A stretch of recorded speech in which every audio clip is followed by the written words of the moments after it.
put forth our objectives, our goals, the number of churches or nations we want to reach per year. I remember somebody stood up and said, "Is that all we can do?" I said, "We can do far more, but we are constrained. We are constrained. There is so much that we can do because our resources are not unlimited." And so as we go, as we preach, as we send people, as we plant churches, it calls for a lot of resources to be put into it, financial resources and other resources. And so, yeah, these are some of there are so many, but these are some of the challenges that we face. So we need to pray. All right. Yeah. Apostle Professor Ohene Kyei, I see that this vision is not something we are leaving on the paper. It's something we really want to implement and see results. And so there is even a monitoring team. There's a team that will monitor the ministers and churches to make sure they're doing what they're supposed to do. Yeah. But I'm asking, why should men of God, these are men above reproach, why should we monitor them so much? Why should we put so much effort in trying to monitor them? That's a very interesting question. Yeah. I mean, when you talk about men of God, I'm thinking maybe sometimes in the heads of people, they think men of God are angels. Okay. Men of God were born of woman and conceived 9 months like any other person. It's a call of God from people. So we are human beings. All right. Jesus Christ, he called 12 disciples, but eventually minus one. All right. Who betrayed him? Exactly. Yeah. So that is it. So we are human beings. Okay. And so we need a monitoring, aspect of it to urge people to do what they've been asked to do. Monitoring doesn't actually mean that we are peeping into, all right? But the right thing must be done as a church, as a family. You want to know that what has been accepted, like we'll be discussing these things, praying about it, and then we see that it has to be uniform, all right? And the right thing must be done.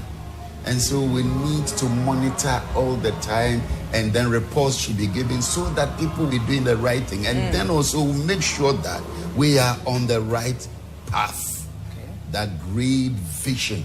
We are not outside the remit of our vision, that we are moving according to what we have agreed upon.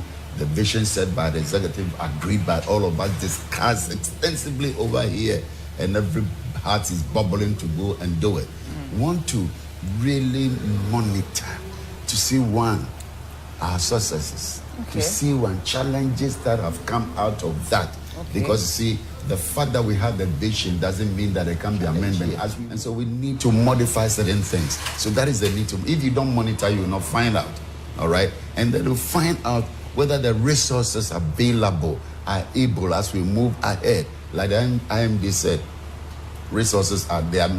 We don't have all. There's really limited. So let's see whether we are within the resource constraints, whether we are moving in the right direction. So there is the need, and then also for us we as ministers, for us to actually see whether we are really doing what is expected of us in terms of our prayer, in terms of our of the work that has been given to us, in terms of supervision of our people, and making sure that we are on the right path. So really monitoring is very important. As IMD just said that, in God we trust.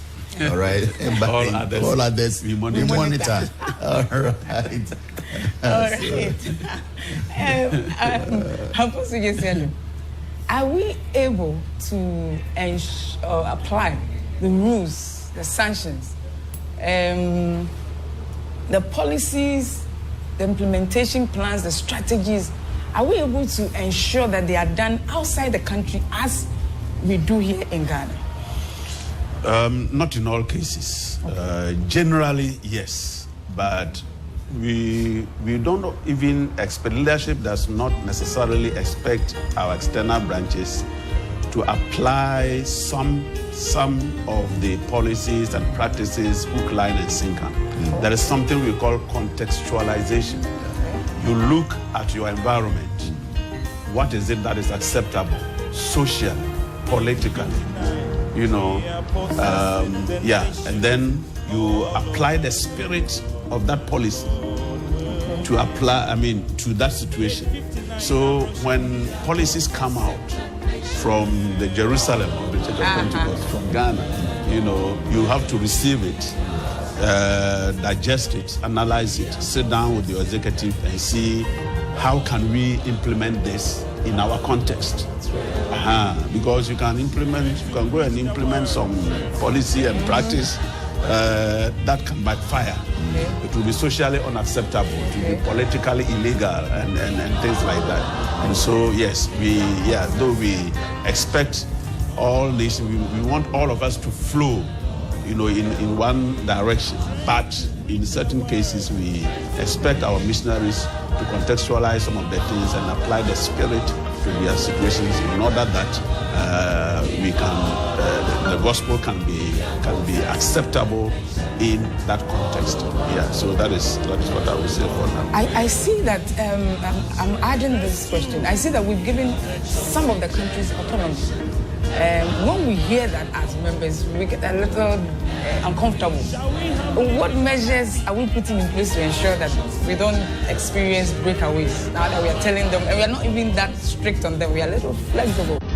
Now that we are giving you autonomy, what are we doing to ensure they don't break away? In fact, that's a good question. But let me say that it is rather the autonomy that is preventing breakaways. Wow. Yes. Okay. Without the autonomy, or what we now call affiliation, autonomy has been modified a bit.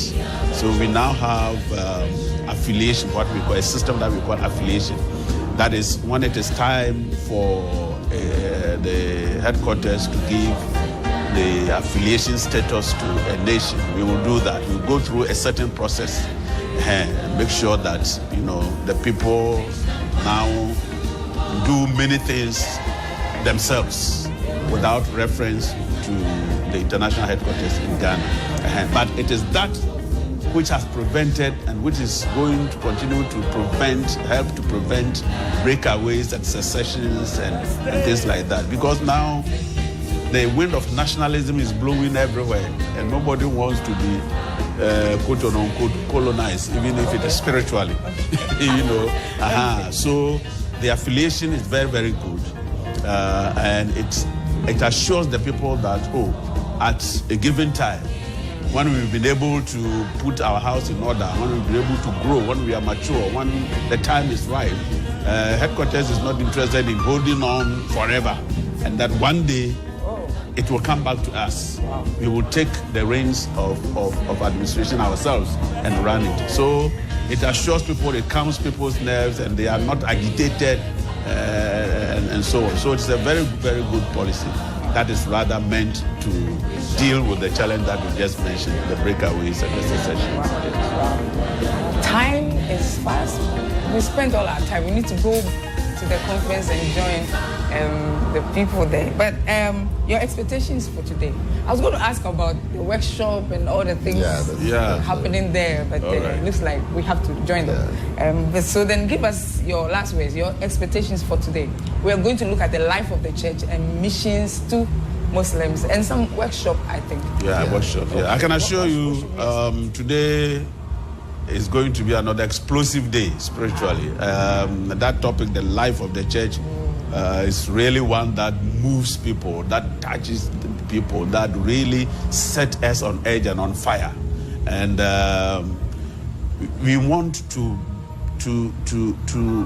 feel that the church has a certain kind of life. Mm-hmm. And that is the life that the Holy Spirit breathes into his church. And this morning you will see it's going to be fire. I can't wait. I can't wait. Apostle Professor. I think we're going to have a fantastic day.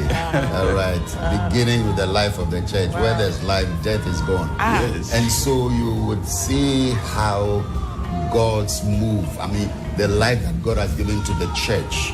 We are not... it's not what we are doing here is not theoretical. Exactly. It's not that we're going to. It's not a conference where we're going to take notes and no, but we're receiving to act.